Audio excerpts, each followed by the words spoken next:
Muntaqa, the topic that you'll be talking to us about is the success of a startup. But before we talk about startups and before we talk about Food Panda, we would like to know a bit about yourself in terms of what were your dreams and what were your aspirations as a young boy. What did you want to become, and what kind of what has your journey been like to where you are today as a commercial director of a very successful startup company, which is now a household name called Food Panda. Thank you, Zishan, for the opportunity. Um, so yeah, let's start with my childhood aspirations. I think very common for someone who grew up in the 80s and 90s. Maybe more common amongst boys was the dream to be a pilot.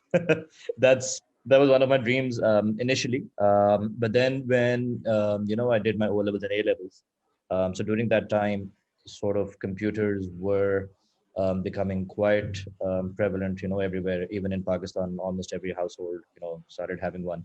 So that piqued my interest. I took computers in my A levels, immediately found it very interesting. Started, learning some coding independently at home, so that was sort of my introduction to this new world. And that really got me interested, made me choose my bachelor's in computer science as well. So I ended up going to the US. I was pretty lucky to, get admission in a university, Georgia Tech, that is very heavily focused towards research.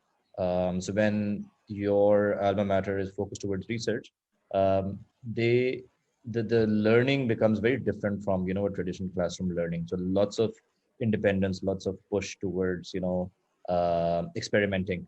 I think that this initial four years of college put that seed in my brain, and then it's been cultivated over the past 15-20 years of my professional life. So once I graduated, I worked for in the US for a bit. Wanted to be a hardcore developer, so worked at an organization that got acquired by NCR. But I then decided that hey, Pakistan is this was around the 2005 era, late 2005, early 2006. That let's move to Pakistan. The telcos had just come in, the economy was opening up, lots of good stories around. So I moved back to Pakistan, and decided to join a very vibrant local scene. And I joined a local tech conglomerate called DWP. And one of the main reasons for me to join, a local company rather than a multinational at the start of my career in Pakistan was that I wanted to engage in an organization that would be very open from a culture perspective. Would be a diverse company, would have multiple business units.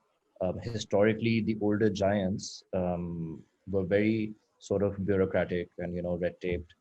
You work within your square and don't go beyond. The tech industry was not prevalent. The startup scene was not what it is right now. So spent a good 7 years there, learning various technologies from networking to storage to servers to hardcore infrastructure related technologies. I transitioned into more of a services mindset, and from there I uh, sort of became a lot more interested on the business side of things. So Right. I would call myself, as the bridge between technology and business. So that's what I was eventually ended up doing. Moved to IBM after that, wanted to try that out. Enjoyed those, 2-3 years there. Then moved back to, a local organization called Inbox, which was the largest IT company in the country at that point in time. Worked there for a few years. Eventually landed at Food Panda.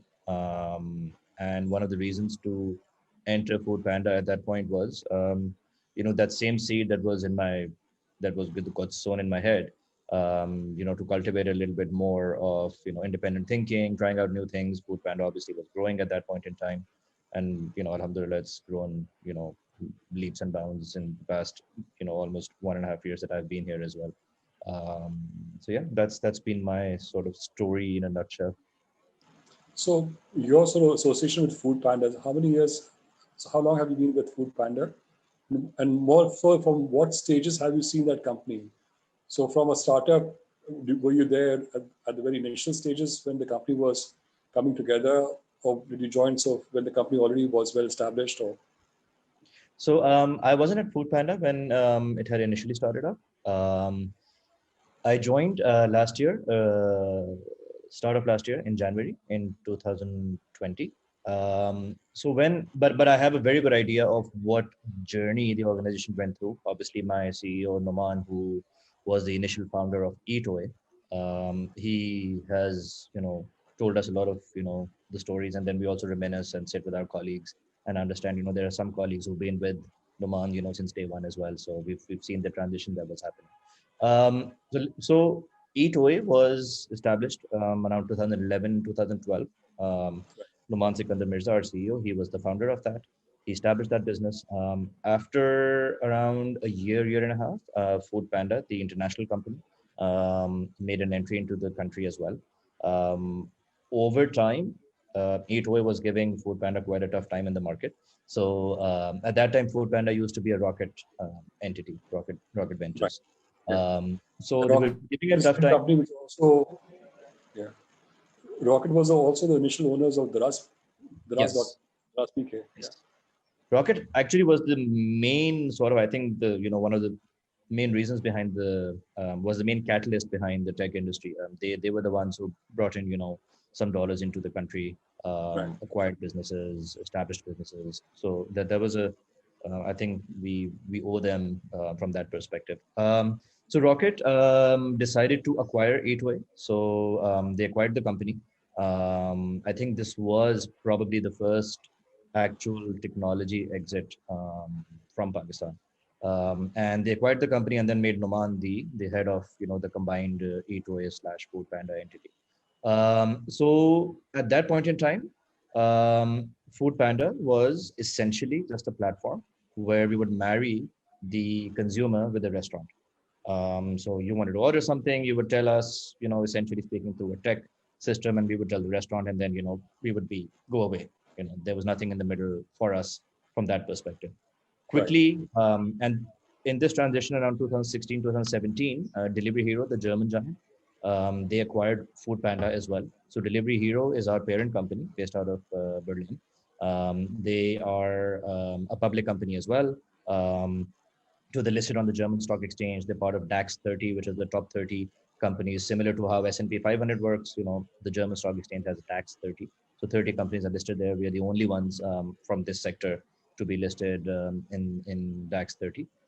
So Delivery Hero at that point in time decided, okay, if we have to scale up, we need to own the whole end-to-end chain. It cannot be that we are at the start of the chain and at the end of the chain, and then the middle is given to someone else. So that's when we decided that, okay, we will um, give the right incentive to the customer and ensure that the whole process is managed by us in a way where the customer gets, a prime experience. No one in that time, in even like maybe till last year, was very sort of worried about food getting delivered to them, for example, within 30 minutes. I mean, Pakistan and the world was very used to a 1 hour delivery time, which is fine, right? But if you want to scale and scale at a certain level, then you have to be able to deliver food very, very quickly, give that customer the choice, the experience, and the ability to have, an impulse satisfied at that point in time, as well as, a more scheduled, dinner for the family. So it should be predictable and it should be fast. So speed is the name of the game for us, and not just because we want to scale very, very quickly. The the scaling part is enabled by the speed as well, but the speed enables us from a profitability perspective as well. It gives us that volume, and if we're not scaling, if we're not giving service at a certain speed, then that service becomes very unpredictable. So for us to be able to base everything around our logistics business, which is the point-to-point rider delivering, food or and more now. So food and more from point A to point B within well, we're averaging around 23, 24 minutes nationwide. So delivering it Right. in less than 25 minutes, that enables us to, open up a lot of other sectors for ourselves as well. But Yeah. yeah, so Muntaqa, one is like the time to serve, right, and keeping it at certain level, keeping it low, so people are, if they place an order, they get the food, in a timely manner and quick manner. The other thing is, okay, as a customer also, I realize that there's something happening in terms of you tracking the kind of the consumer behavior. You're getting a message like saying biryani khani hai, at a certain time interval. So there's a lot more that you're doing in terms of tracking the behavior. Tell us about that. How does that happen? So obviously since we've been in the business for a long time now, in startup years, we're an old company. Um, so we have a lot of data that we've been able to gather on our consumers. Obviously, that data is within our ecosystem. It's with us as well. So the aim is to be able to figure out what our customer wants at a particular point in time. So biryani, for Right. example, being one of the highest sellers on our platform, is something that we would push, and then we would push at certain times. We know that at maybe 11 in the morning, I mean, yeah, it's obvious to us, yes, but we're not, biryani is just an example. There are other food categories as well. So we know what would sell at 11 in the morning. We know what sells at 3 in the evening, in the afternoon, at 7 in the evening, at midnight. So there's a city by city difference between ordering patterns, between what kind of food Yeah. they want, between sort of like the customer from their own perspective, the customer demographics perspective. And it's very interesting. I mean, obviously I cannot share a lot of that information, but it's very interesting to be able to see that and then base for example, our marketing accordingly, enable Right. choices on our platform accordingly. So I'm not sure if people realize, but every day we are acquiring new restaurants across um, the nation. So new restaurants as well as new shops. And this is not just us going out into the market, surveying it, and bringing that restaurant on board. Yes, a certain percentage of it is based on that, but a larger percentage of it is based on what gaps we see in our offerings. So, for example, maybe in Lahore, in Shadman, we don't have enough pizza places, for example, right? So we would go out in search of pizza places. So in search of that cuisine to ensure that that choice is available to the customer. Similarly, Wow. maybe we have enough pizza cuisines in a certain area. So we would not want to, I mean, anyone coming to us would not say no, but we would not be extremely picky in terms of pizzas. We would rather spend that time and money acquiring some other business that would give us a larger growth and would also help us enable the restaurant partner as well, to get orders from us. The aim is not to just bring anyone on board and just having a choice available to the customer. The aim is to be able to enable that whole ecosystem where the partner also benefits. So like similarly, maybe you've heard of our home chefs business. So these are home-based chefs, independent, working from home. Um, we would like to enable 100,000 home-based chefs on our platform. So look at the scale from that perspective. Now, how do we go and tap these home-based chefs? So some home-based chefs actually have heard about us. They don't cook right now. They've reached out to us and they've come to us, Food Panda, help me figure this out. I think I have a talent. How do I enable myself? What should I sell? So we share that information with them. We tell them, this is the cuisine that you should be selling. We do photography with them for their items, Amazing. have the menu done in a proper way, serving sizes mentioned. So there's a lot of optimization and efficiency that's happening at the back end to enable us to get to that. Now, if I today say that I'm going to get 100,000 home-based chefs on the platform, that will help us reduce, help us give more choice to the customer. That is a huge enabler from an ecosystem perspective, because if one rider delivers 2 to 3 orders in an hour, and we are able to add in one particular area 10 more orders, that means 4 to 5 additional riders. We would need 4 to 5 additional riders, which means that we are adding more employment in the country as well. So it's a much bigger scenario that we're working towards. And the aim is that we become an enabler. We don't have a business or a market that we can just tap into that's ready to serve food online or serve groceries online. We have to create that market. So that's, sort of the philosophy behind, pushing people to order more, is that creates that whole chain, that enables the economy to grow. That's amazing. So from a company, a startup spawning so many new startups, and helping enabling so many people to become entrepreneurs on their own.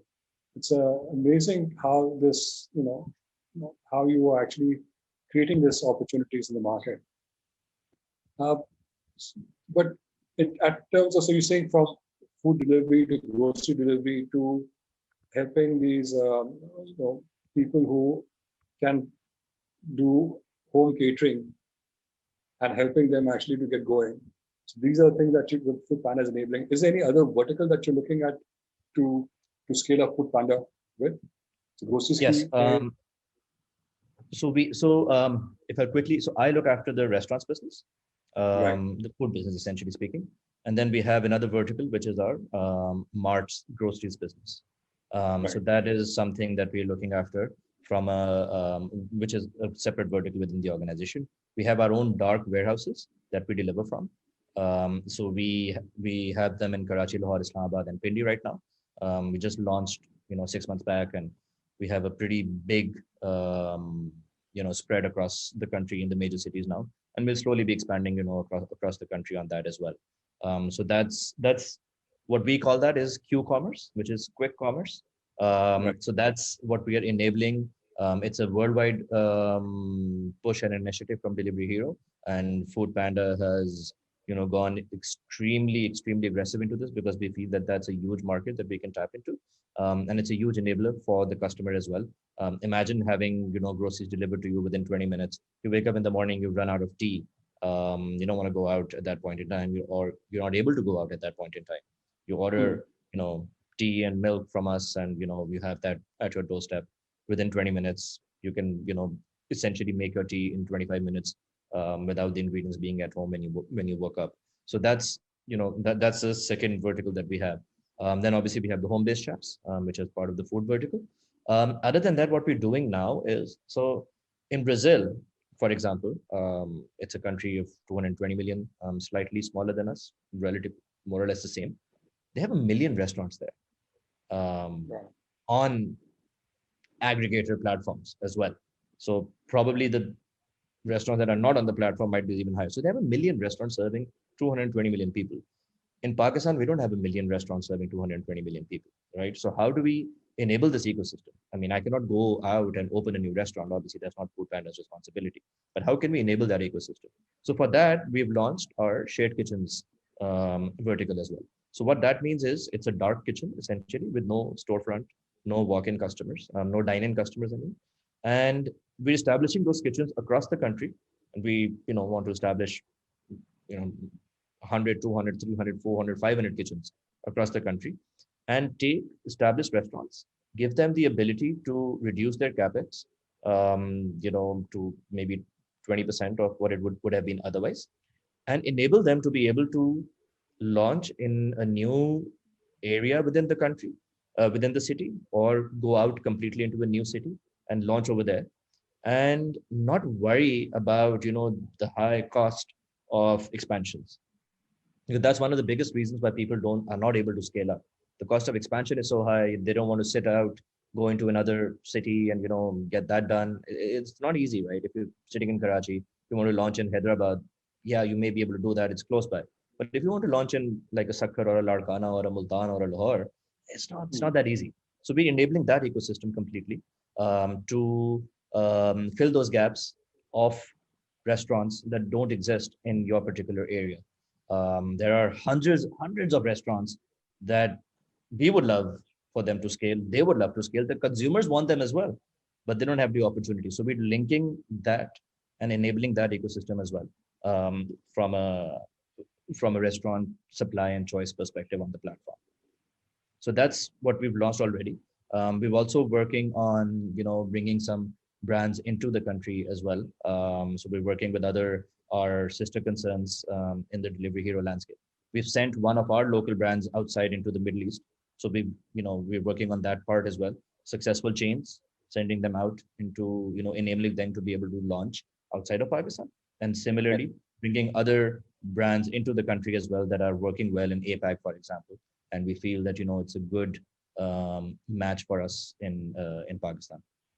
So, Muntaqa, when you're helping a local business which has done well here to go into the regional markets, what type of support would Food Panda be providing? Is it going to be some seed capital, or is it going to be more marketing support, data support?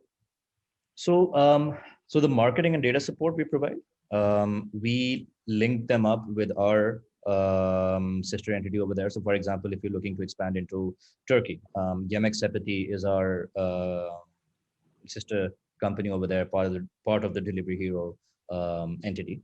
So we would enable you to go and talk to them, link that up. They would give the required data for you to figure out what is the best area for you to launch in. So that's there, and the whole hand holding and enabling aspect of it, that's something that we do very, very very intently. Amazing, amazing. So tell us, like, as the company, Food Panda has been expanding and going different verticals, what are some of the challenges that you as a senior executive at Food Panda experience on a regular basis, which are very unique, which are not unique, but common to any business which is scaling up, is growing at a heady rate? What are some of those challenges? So in a company like Food Panda, and I'm sure this is probably true for all the companies that are scaling up well in the tech/startup sector, speed is insanely high. So we are very, very, very fast, and I don't think people realize that. Even when in my interviews, for example, when I'm interviewing resources, I constantly tell them that speed is insanely high. It would not be something you've ever experienced in your life in any other company in the country. So that is one challenge that is always there from a resource perspective, that the mental clarity and the confidence to be able to choose a strategy, execute it, test it out, fail or succeed. Regardless, if you're failing or succeeding, you go back to the drawing board, tweak it again, and then this process is never ending.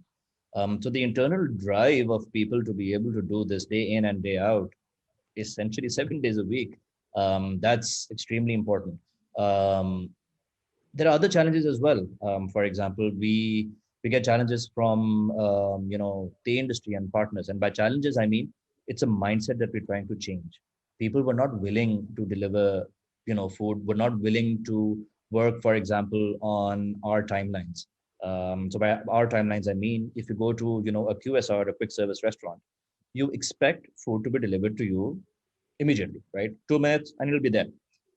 If you go to a fine dine, you expect it to be delivered and, not delivered if you're eating in, to be at your table in like 20 to 25 minutes. That's a mindset that you established.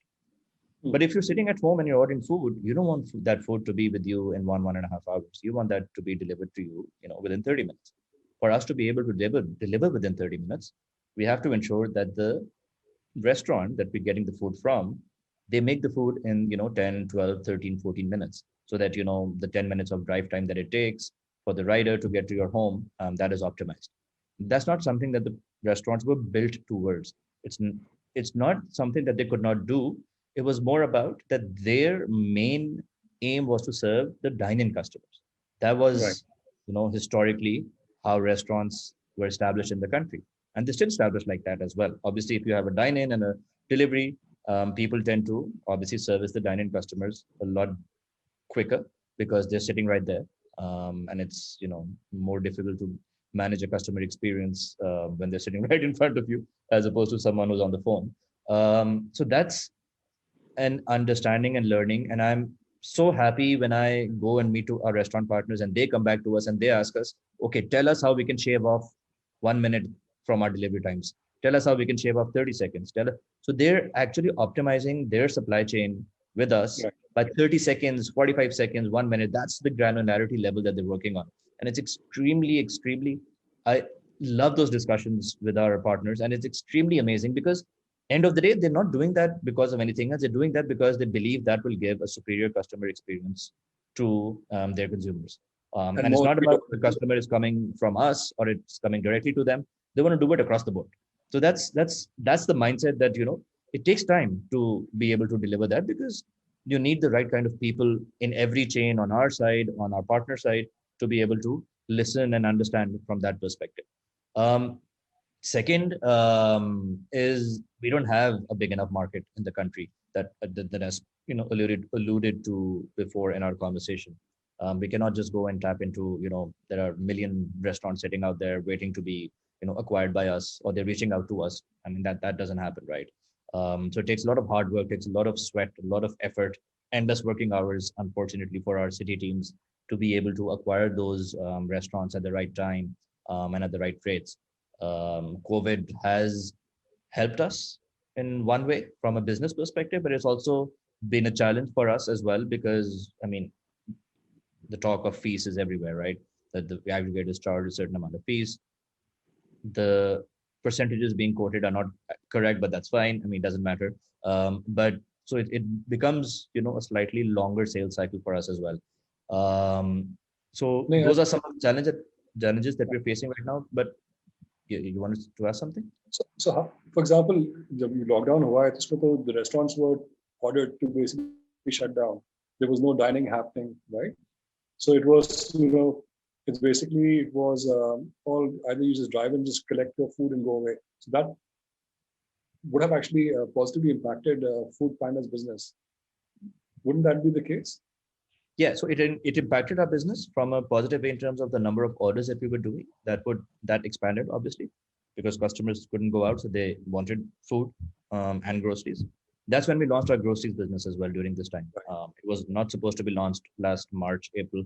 It was probably going to be launched in December, but we preponed it. Literally took 6 days and launched it. So that's what I mean by speed, right? Right. Cramming 6 months of work into 6 days. But yes, so it helped us from an orders perspective, but we understood the challenges that the restaurant industry was facing from a cash flow perspective at that point in time. Right. So we really went out of our way as well to facilitate our vendors by, through marketing deals, through subsidies, through other methods that we have with them. We invested almost like 1 billion rupees, $1 billion actually in the industry overall from a delivery hero perspective. But locally, we did 1 billion rupees of investment, essentially speaking, across our rider base, our restaurant base, our marketing to ensure that our restaurants are able to get as many orders as possible so that their operational costs get divided between, instead of doing 10 orders a day, maybe they can do 50 or 100 or 200 orders a day. So, at least they start making some money. A lot of the restaurants were facing cash flow issues.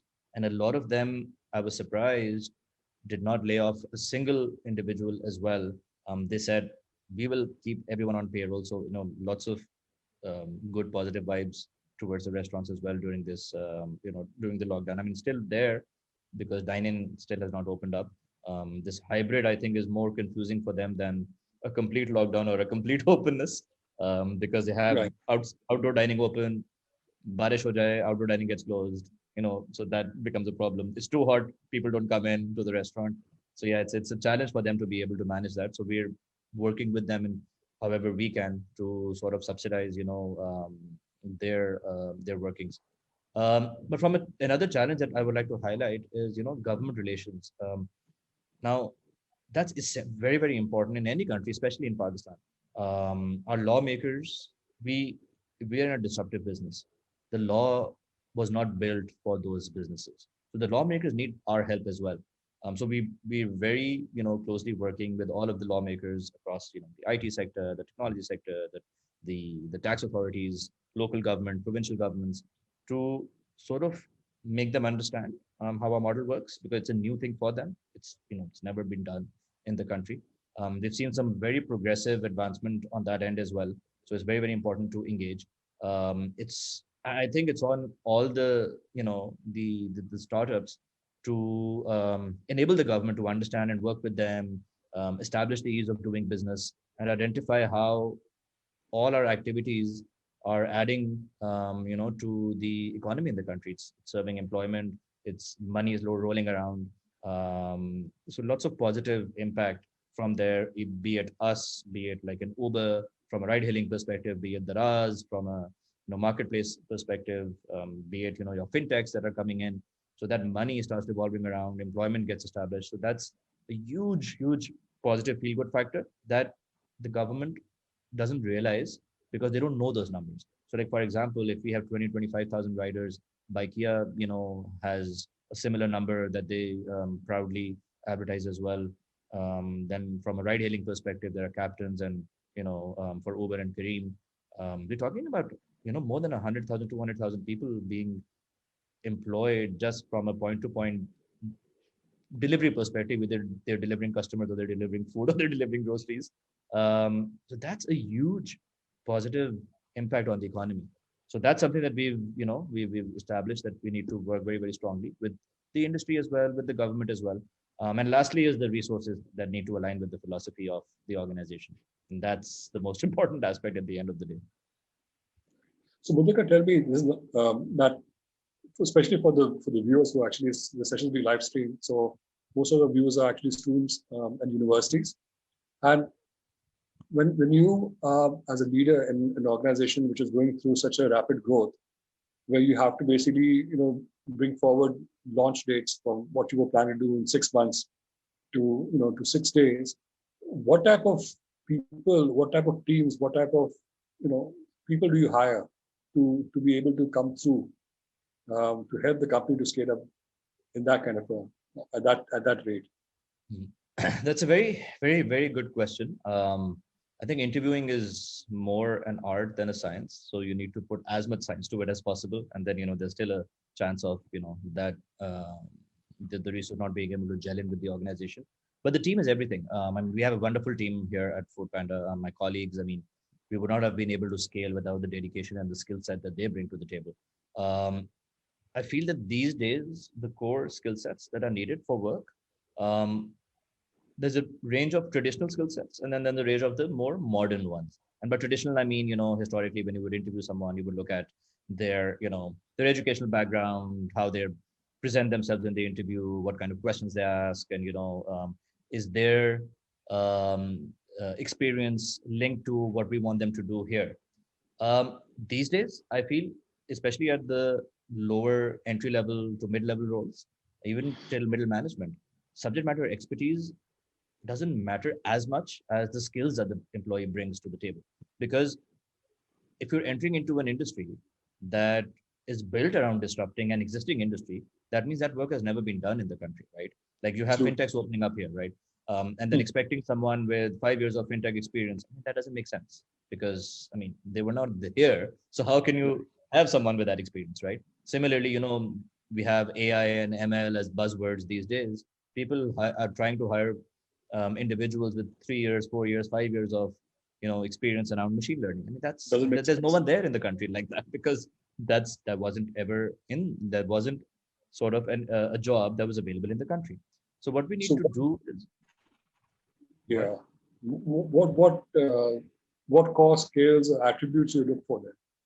So from our perspective, so a few things that we look at is, one of the most important skills these days, especially, is skills around data.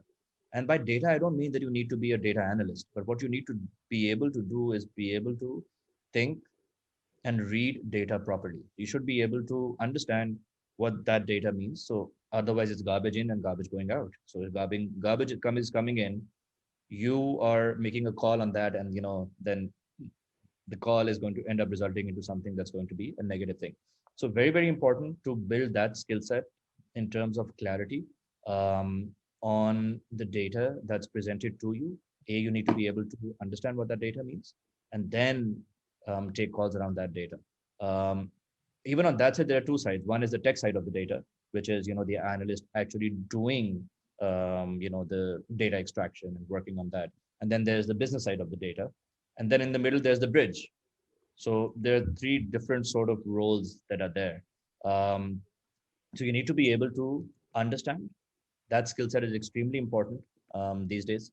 Other than that, one of the, so one of the other areas is the ability, and this I think is a dead horse that I'm beating. Probably everyone knows this, but the ability to break down problems into smaller chunks, more digestible chunks, and presenting that clarity of thought to your to your hiring manager.